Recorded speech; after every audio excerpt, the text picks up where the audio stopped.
everybody, your friendly neighborhood Glenn here, and I don't know if you know it, but we're doing some LinkedIn Lives now. Every other week or so, we're getting live on there and having great interactive conversations with our listening audience. So for today, I'd like to do an encore presentation, one I did with Rick Garlick of Magid, talking all about hospitality trends that you need to know about in 2020. Hint, hint, there might be a lot of technology in there. Yeah, that's right. So sit back, buckle up, and get ready for a fun rebroadcast, or I should say an encore presentation of that conversation. Have a great time and have a happy holiday season, and we'll see you in 2020. I am live. Hey, everybody. Glenn Hausman here of No Vacancy, now live podcast. Again, Glenn Hausman, your friendly neighborhood Glenn here, and I'm very excited to have you guys with me on board once again because we are going live. I think last week's experiment with going live, or earlier this week's experiment, went really, really well, and we're trying it again today. Today, we're going to really try to focus on what you guys are looking for here, and we're going to be speaking with Rick Garlick of Magid, who I'm going to bring in right now. Boom. Oop. Where'd he go? There he is. Yeah. Bam, I got him. How you doing today, Rick? All is good. Excellent. So, we've just gotten this started. We're waiting for people to come up and listen, but they'll be able to hear this part in terms of when we do the replay a little bit. So, Rick, I've known you for a little while now. You've been very focused on hospitality research, hospitality insight, and now you've been with Magid for the last year and a half. Maybe tell us a little bit about what the company is all about before we get started so people can understand the point of view that you're going to be coming from today. Well, absolutely. One of the things that we focus in on is not necessarily issues that people already have researched and explored completely, but really trying to stay ahead of the curve and understand what might be coming down the line that's for people to know about and understand. Right. So we do something that we call human-centered design, which is really trying to tap into insights that people may not even know they have, but that people don't think about, but yet are really important in the eyes and the minds of whom we work with. So it's really a cutting edge company. Very, very. Oh, and we lost Rick. Rick is having some internet issues, but don't worry, he will be back in 30 seconds. So if this happens again and again and again and again, we're just going to be a little bit patient today. I want to thank you guys for tuning in over here. And I got to say, boom. The man is back. Don't worry, Rick. I warned them that you are not having the best internet connection today. No, I'm so sorry. I was just talking about how cutting edge our company is, but my internet connection is not cutting edge. Rick happens to be in a bad place today in the middle of nowhere, Pennsylvania. No offense to people that live in the middle of nowhere, Pennsylvania. It's just you don't have the best internet access out there sometimes. Really excited, though, to have all of you you're listening and watching. We're starting to build our audience over there, which is kind of exciting. Now, Rick, you were explaining a little bit about what you do over there. Tell us a little bit about, how you got involved in this particular business and why you love doing research and gaining insight to help people like hoteliers be more successful in what they're doing. Well, thank you for the opportunity. I've been doing this work now for longer than I like to admit. Right. You and me both. I think I was doing it back when Fred and Barney were students, but what I'm going to say is that sadly enough, a lot of the younger people listening might not even get that reference. Yeah, I know. Well, if they understand Flintstones vitamins, they might. Yes. But anyway, what I was going to say 10 million strong and growing, kind of like our audience here today, Rick. Very much. So what I was going to say is that I was doing this research in hotels back in the day. Anybody who's a hotelier can relate to this. Back in the day when we were doing paper reports where we drop off quarterly reports for guest satisfaction. And I was working with all the major chains. And obviously over the years, technology has just really changed our industry a lot. And really revolutionized how we get our insights, how we think about the work we do, the immediacy and the urgency to get feedback very quickly. We're in a world where things are rapidly evolving. And I like to think that I'm learning as well as the people that I work with. Absolutely. This is really what brings us to this moment where we're talking today. Yes, and we are talking today, and what we're looking forward to is having you folks out there participate as well. Because, hey, I think I know a lot of stuff. Rick definitely knows a lot of stuff, but I really want to know what you folks know out there. In particular, how you're thinking about differentiating your hotel product, how you're thinking about being the one in your market that people recognize as something different, a leader in that business. And it's really important because we want to kind of crowdsource some great ideas so we can empower all of you hoteliers out there to be more successful. So I think the first question that we really need to get to is, how can you differentiate yourself in a crowded market? And I'd like to encourage everybody out there to give us your thoughts, your ideas. We'll bring you in the conversation as the best that we can, and realize that right now I am going ahead and I am trying to manage this talking to you guys while also managing the conversation. So if I'm not looking right at the camera, please be patient for me. And he's back. All right, Rick, tell us a little bit about how you can differentiate your hotel product. So let's talk about sort of a little history. So at one time in ancient history, some hotel brought in a television for the first time. Right. It was a huge deal, I'm sure, at the time. And then somebody brought in a phone and all these things that after a while became pretty much of entry. And then the world continued to evolve and more things took place. And what at one time were differentiators were no longer differentiators. They were essentially the cost of doing business. So in the last several years, we've seen a lot of evolution in the industry. So, for example, giving free breakfast in mid-scale hotels. That whenever people started doing that, it might have been a stale roll and a box of cereal. Now it's a nice hot breakfast, free internet access, a much better enhanced bed experience, an enhanced shower experience. All these things were intended to be, at the time, differentiators, and they were. But after a while, whenever somebody comes in with some new idea, somebody else comes in, emulates it, and after a while, it becomes pretty much standard operating procedure. Right. Always then looking for what's the next thing that's going to differentiate our hotel from our competitor. It'll be a while, and then that competitor will catch up, and then we'll have to find something else, right? Yeah, absolutely. So really, where are we today? Well, as I see it, the next big cutting edge to differentiate is based around the whole area of technology. So it's been interesting as we've watched, I've worked with all the major chains at one time or another, watching the various chains as they experiment with different types of technology that they think would be of benefit to their guests. And again, I know a lot of these hotels very well. I know they do market research and they do a lot of investigation as far as what their guests want. Some of these ideas work, some of them don't. So, for example, I won't necessarily name names, but there was a upscale chain that brought in self-service kiosks to check in a couple of years ago. Within a few months, people were taking those self-service kiosks out. The intention was to... Oh, well, we're going to have to see what he says about self-serve kiosks as soon as he rejoins the conversation. But the self-serve kiosk thing is interesting to me. I remember in the late 1990s when the kiosks were first introduced, it was a matter of technology being a little bit before its time. Now, in the 2019 era, people seem to be gravitating more towards that. But Rick, why didn't it work a couple of years ago in the instance that you're talking about?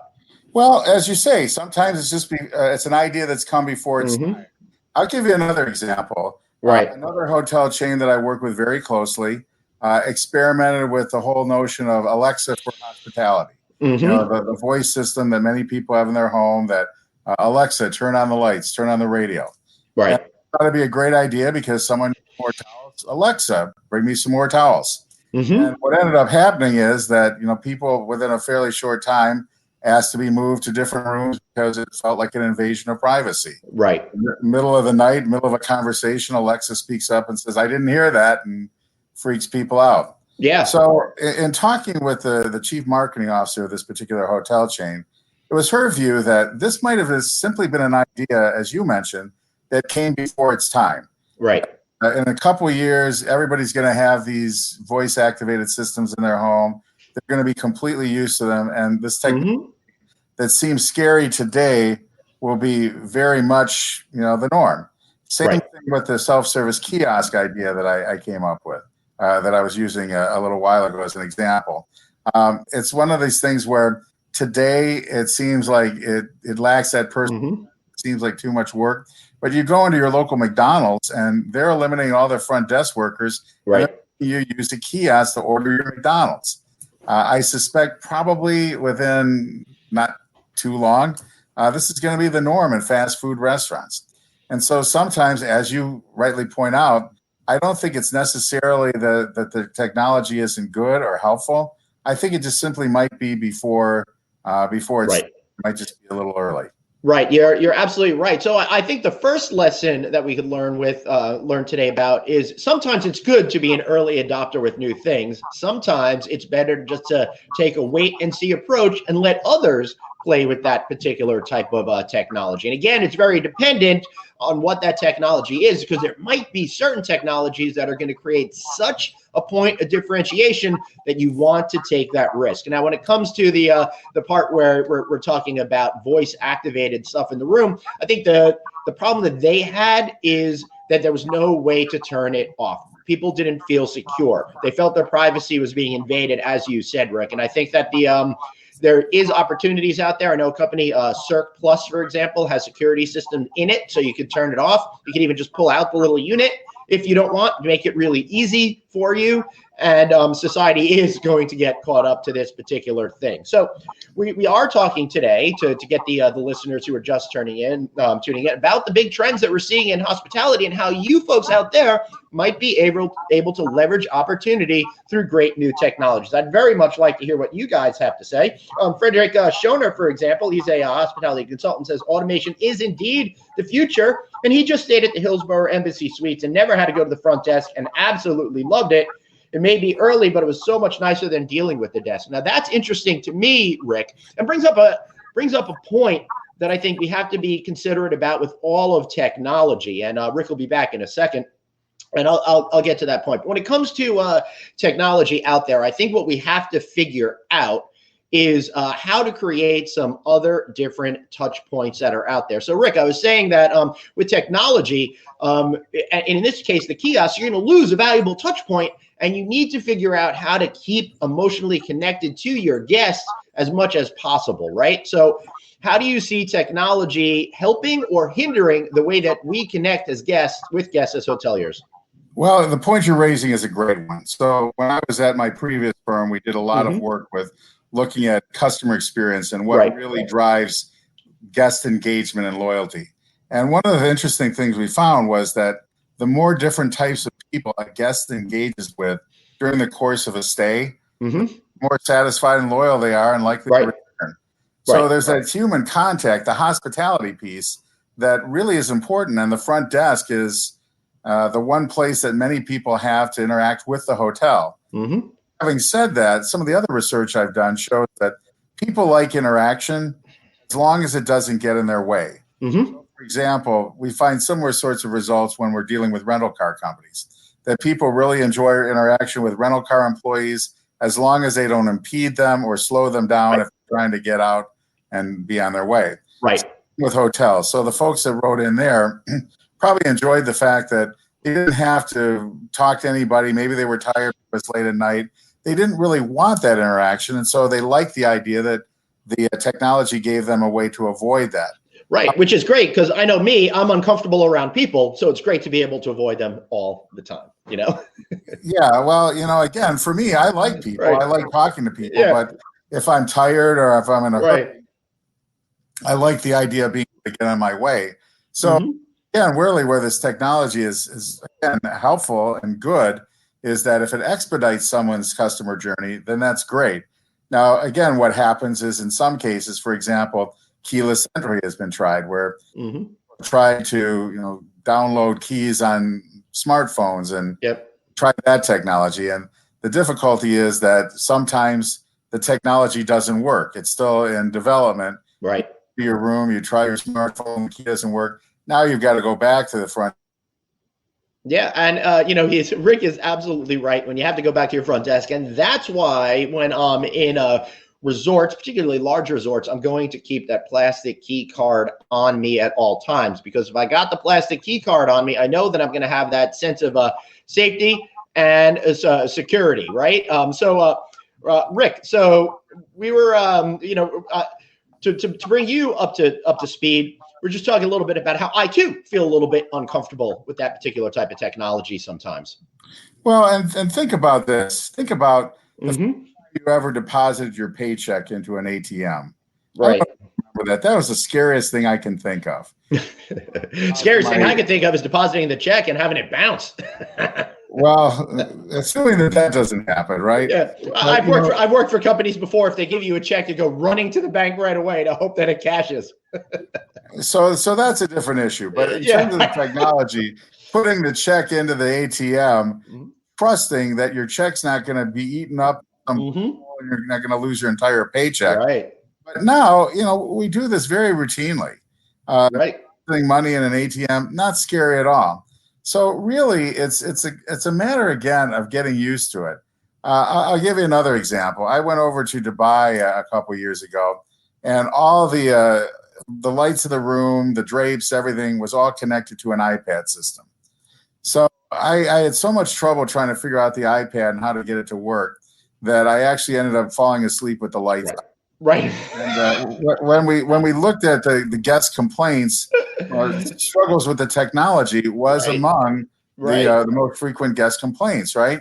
So it's a situation where sometimes the very things that are intended to be, to reduce friction actually increase friction in the customer journey. That's right. And that's an interesting point that you make out there. And I've always joked around that I don't think hotel rooms should come with an instruction manual on how to use them.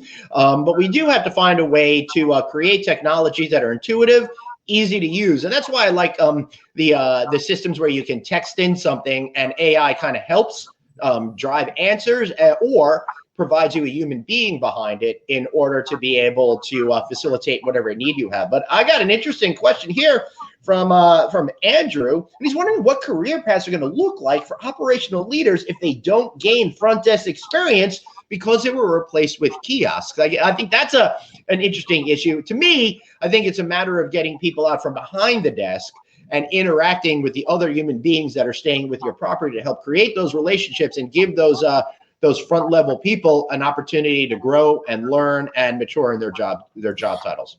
Yeah, I love Andrew's question because it's another example of how technology is changing workplace roles. Right. And so again, one of the challenges, and I think that this answers Andrew's question, for somebody who's rising in the hospitality field, is thinking about how to continue to give that hospitality along with supplemented by the technology so that the technology doesn't replace people, but it complements the work that they do. And you still don't lose the hospitality because people don't become loyal or engaged or emotionally connected to buildings for the most part. Right. They get connected to the people that they interact with, the whole vibe of the hotel, the service piece.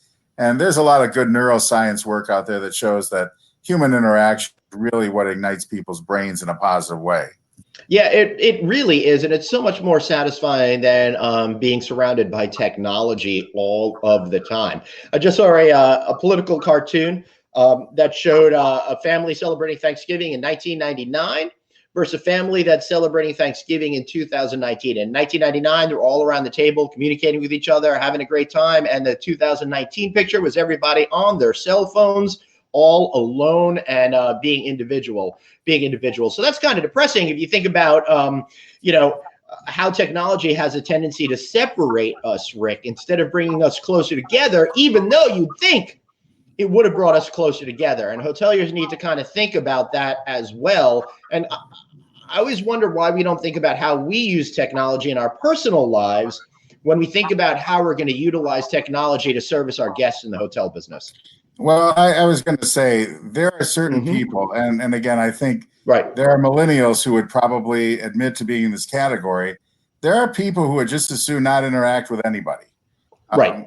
There are people who would just as soon use their smartphones and avoid people. The old joke is that people will sit across the table from each other texting one another rather than talking. Right. And I've been there. It's not a joke. It's real. Yeah, well, that is a new dynamic, right? Yeah, so we have to account for that. And again, the fact that millennials continue to make up a greater and greater portion of our traveling public, and now with the Gen Z group coming of age, Gen Xers and Boomers will be eventually sort of out of the picture, and this adaptation to all the technology that we're discussing is going to evolve pretty naturally, I think. Right. The time being, there's still this growing pain. I'll tell you, I was just at the Expedia conference a week ago, and I heard Colin Powell talking about the struggles he has with the alarm clock in his hotel room. Right. And, General Colin Powell can't get his alarm clock to work. And I oftentimes find myself the same way. I feel like I need a PhD in alarms to get the clock to work. Oh, Rick, why would anyone think we could get the alarm clock to work? They can't even get the time to be correct in 90% of the hotel rooms I'm at. So that's just a lost cause as far as I'm concerned when it comes to the alarm clock. Now, I know I got some good friends over at Nonstop out there that do a great like wireless charging thing with the alarm. And I got to guess that they probably set the time on those alarms automatically, so we don't have to worry about that anymore.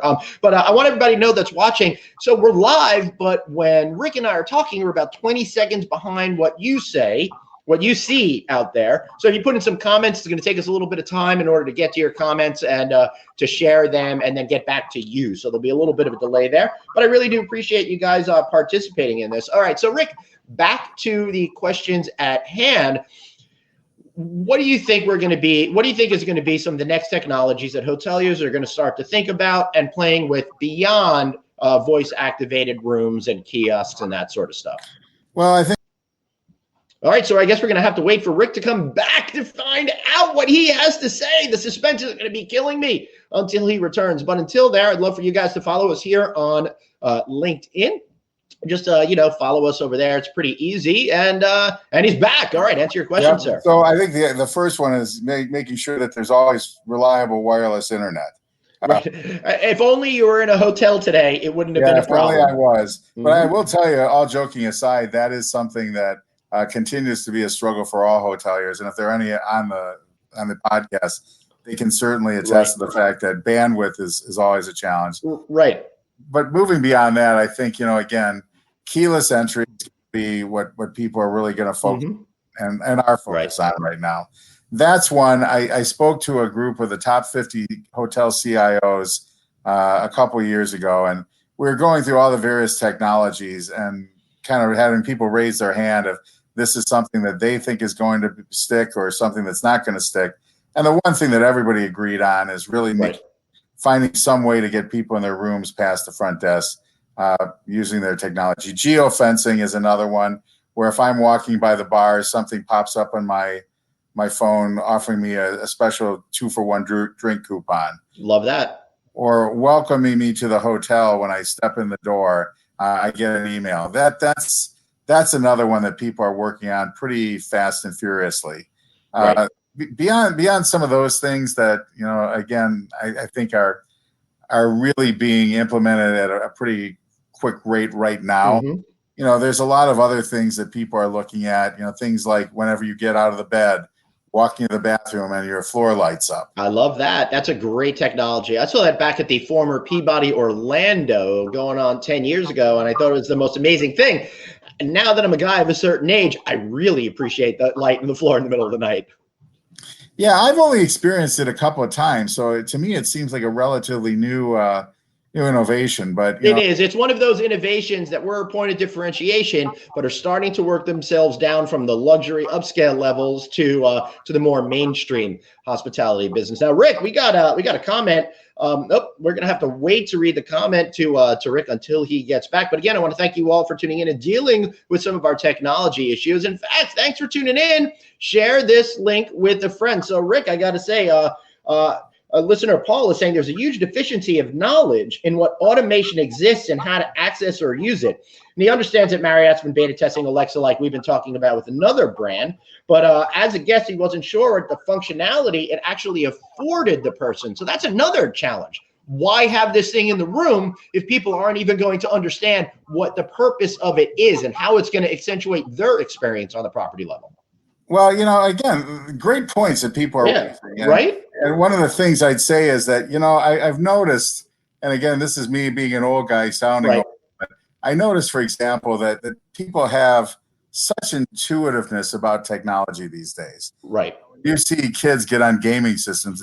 It feels like they automatically know what to do. I am not of a mindset that I'm that way. I mean, I'm like the person who typed it in and said, I need instructions, I need guidance, I need all those things. And that's another place I think where hotels can use the friction for their guests is if you're going to put new things and new features in the rooms, let people know about them, let people know how they work and what their purpose is. But don't make it too nice innovation. Right. Yeah, what good is it having something like that if people really don't know how to access and take advantage of it? Right, absolutely. So this is, I think, a good point in the conversation to do my little stump speech on digital immigrants versus digital natives, right? The whole notion of digital immigrants are older folks like myself and Rick, folks that weren't born with an iPad in their hands, folks that existed before the internet. We have to learn all of these technologies. We have to adapt to it. It's the reason why my parents left that VCR, if you guys know what that is, blinking 12 o'clock all the time, because it was a technology that they had to adapt to. Whereas digital natives are younger folks. Think younger millennials. Think Generation Z. Those younger folks are digital natives because they were born with that technology. And for some reason, inherently, it's easier for them to learn. Maybe it's because when we're younger, we're like sponges and we pick up all of this information quickly, easily, simply. Or maybe it's something else mystical going on in the universe. But whatever it is, younger people seem to understand the technology of the day much better than older folks. Yeah, I honestly think, and there's some neuroscience to back this up. Yep. People's brain wiring is changing. I think that this is actually an example of how people's brains are evolving with the times. And, again, I just see an adaptability for kids and technology that, they often say you want to figure out your phone, go ask an 8th grader. They can help you. Right. There's something there. There's something to that. So, yeah, there absolutely is. So let me throw it out to you guys out there. I'd love for a little bit more participation. What type of technologies would you like to see in hotels? Or conversely, what technology have you come in contact with that you're either offended by or just don't understand or find completely useless? I'd like to simplify the technology for a second and just get somebody to do something right where I can get the two shades in my window to overlap each other and close so there's not a giant stream of light shining through the middle of the room. Something simple, something easy. That's what I'm looking for, Rick. Yeah, and I think, again, sometimes people think that newer and slicker is better, always, automatically. And most of the time, newer and slicker is better, but not always. So, for example, I don't know about those iPads that I found in those rooms at Dubai. I don't know if they really help my life at all, or help anybody's life compared to just simply opening the drapes or turning on the heating and cooling system and doing things without necessarily having to go to an iPad to do it. Yeah. There's a study that recently came out that I read where robot butlers are something that are being tested in hotels. Yep. I read in this study that people really don't like interacting with robot butlers. Now, I've never seen one, but sometimes I think in these cases, and again, this is me talking here and giving my opinions, I think some of these are intended to replace human beings in their jobs. They are. To necessarily make things more efficient. And, every time, like, for example, I go into a McDonald's and I go on the kiosk, I think, how many workers have just lost their jobs? Right. Their first opportunity to work at a fast food restaurant. So understanding that it's about technology and development and automation and all those things, but do they really make people's lives easier, or are they just an excuse to get rid of people? I think it's a little of both, in my opinion, Rick. Some of it is to streamline things. Some of it might even be to accentuate that customer service. And while we wait for Rick, I have seen those robots in hotels, and I think that they have very practical application in them. So, Rick, I'm talking about how I've seen the robots in the hotels. And I got to tell you, if a robot was going to bring me something to my room at 6, 7 in the morning when I don't want to face a human being, that's fine by me. I feel uncomfortable with the room service guy sometimes coming into my room. It might be fun to have the robot deliver it. If I need the extra towel, might be fine to have the robot deliver it. And I'm thinking, operationally speaking, at that select service hotel, you may only have 1 or 2 people working overnight, right? And if I need something at 2 a.m, how cool is it for that back office person to get to stay downstairs and service that late traveler coming in off of a flight and setting up the robot to give me a towel? So it's not all a question of saving jobs versus not having those jobs. There is a little bit of nuance here that we need to consider as well, that I think, but it's really super interesting to see how all of this stuff is kind of going, right? Yeah, fair enough. And again, there's a certain person out there, a certain traveler that probably loves all of this technology. Right. Others who find it a bit disconcerting and maybe a little off-putting, not all that helpful. Right. But in time, my point that I hope I'm making successfully, in time, you're going to have a situation where everybody is familiar and is comfortable with technology as they are in depositing their paycheck in an ATM machine. You got that right. Think again back to the early days of the internet when people were afraid to put their credit card numbers into the machine. Yeah. Now we realize it's safer to do that online than it is to hand a credit card to a server in a restaurant. Now, Linda Bill, VP of Sales with Clean Brand, says iPads in rooms just complicate things.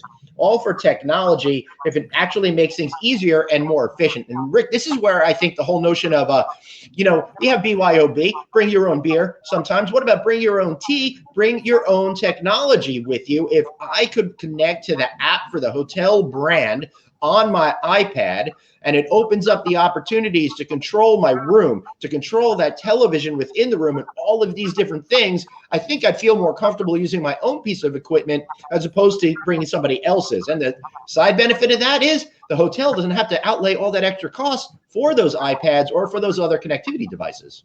Yeah, and I think, again, this all comes down to individual preference, right?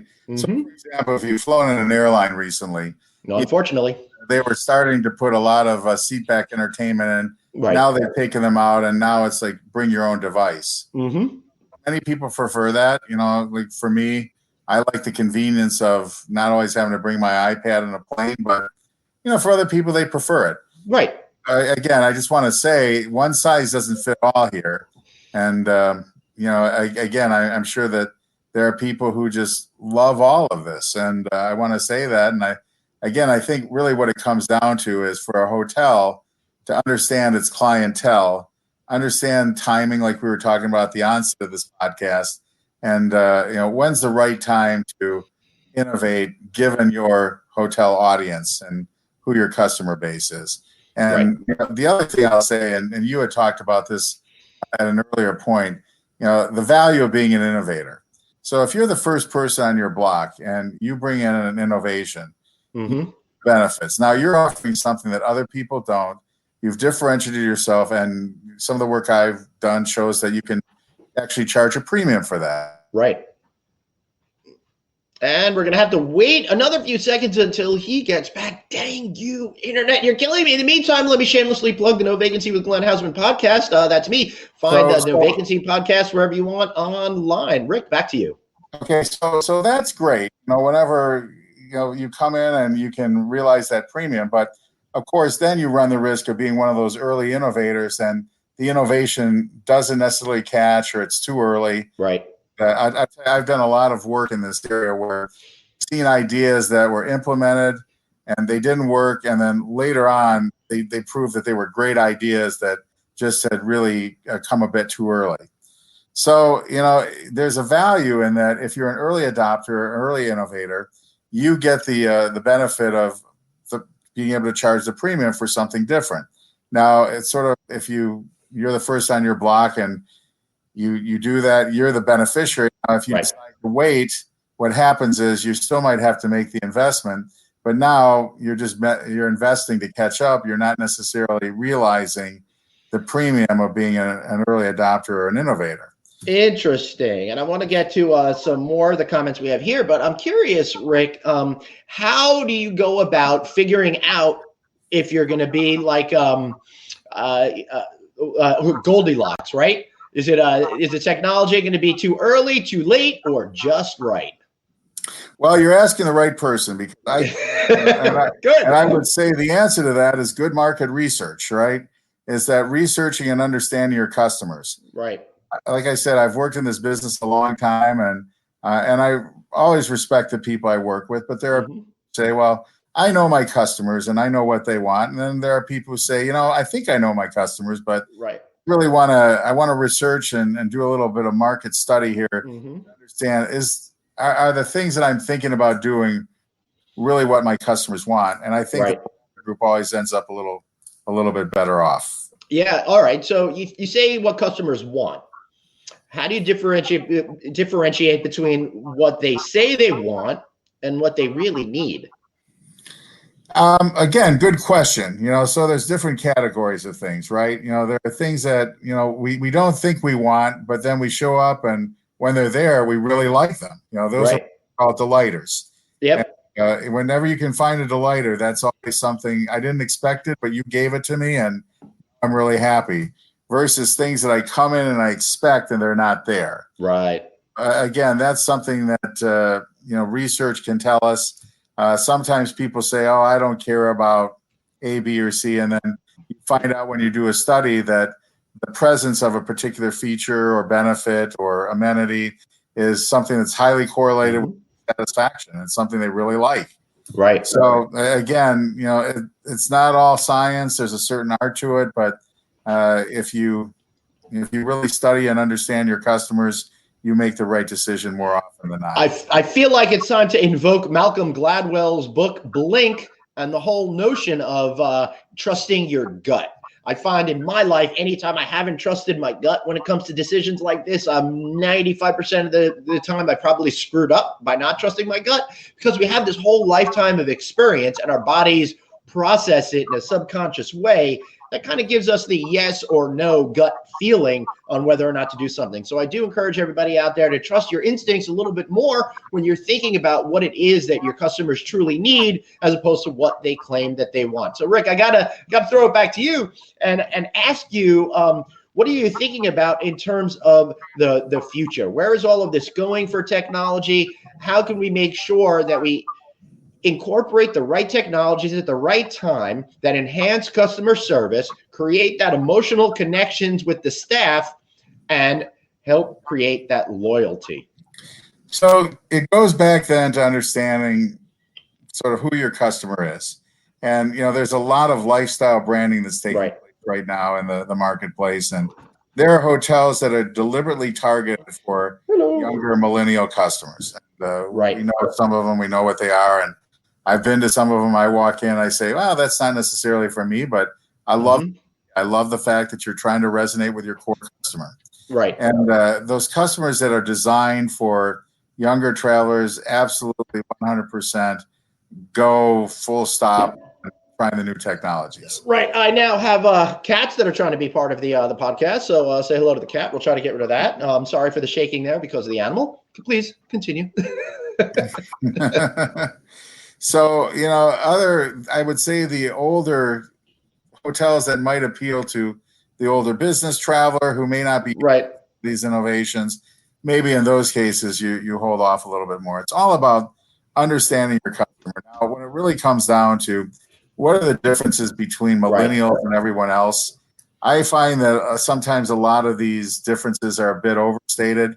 One thing that cannot be overstated, however, is that millennials are far more tech savvy than any other generation. So I'm definitely more tech savvy than my mom. I would say that. I mean, that's one thing that whatever you say about millennials that may be true or false or inaccurate, they are absolutely more tech savvy and more tech reliant. So in this particular case, if your target is a millennial audience, then be an early adopter, be an innovator. If target customer and you still are getting a lot of the older Gen X or baby boomer guests, maybe in that case be a little slower to adopt the new technology. Or if you adopt it, make sure that you do what someone was suggesting earlier, make sure that people understand how to use it and how to take advantage of it, so it's not something that is more of a source of friction than a reducer of friction in the guest experience. Right. I think that sums everything up absolutely perfectly and eloquently. I don't think I could even top that one. So I think this is a perfect time to wrap it up, unless you have any other points that you want to make out there, Rick. No, I think it's been a great discussion, and we certainly love if you get any further feedback or anybody wants to write me at rgarlick, Garlick at Magid, Magid.com with any more ideas and suggestions. We love to hear about this because we're really a company that, again, stays ahead of the trends. And when we go into work with our clients and customers, we try not to cover the ground that's already been covered, but we're always trying to be innovative. And one place he's not innovative is being able to deal with this technology issue that he is having. So hopefully he'll come back in 1 second. But I do, and he is back right now. Boom! Yeah, I just wanted to have one more tech failure before I ended up with just saying, and thank you to your audience for this discussion. I apologize for the occasional drops in the internet, but you covered it well, and really enjoyed being with you today. Thanks, and I enjoyed having you here today. And you never know what's going to happen on LinkedIn Live. We got dropouts, we've got animals, chasing us down. We got all sorts of issues, but I had a lot of fun, and I really appreciate all of you tuning in for another episode of No Vacancy Live here on LinkedIn. Next week, I'm going to be in Las Vegas at the Red Lion Conference. I'm going to be hosting their general session. Congrats to John Russell, industry icon, who is now their interim CEO. I'm going to be there. Come and say hello. I don't know whether or not next week I'll be able to knock out one of these sessions, but me and Anthony Melchiori are both going to be in Vegas. Maybe we'll pop on. Maybe we won't. Love for you guys to check out Rick Garlick and Magid. And in the meantime, I want to thank you all for watching, and we'll see you next time. Another great episode of No Vacancy Live on LinkedIn. See you all next time. Thank you. Thank you so much.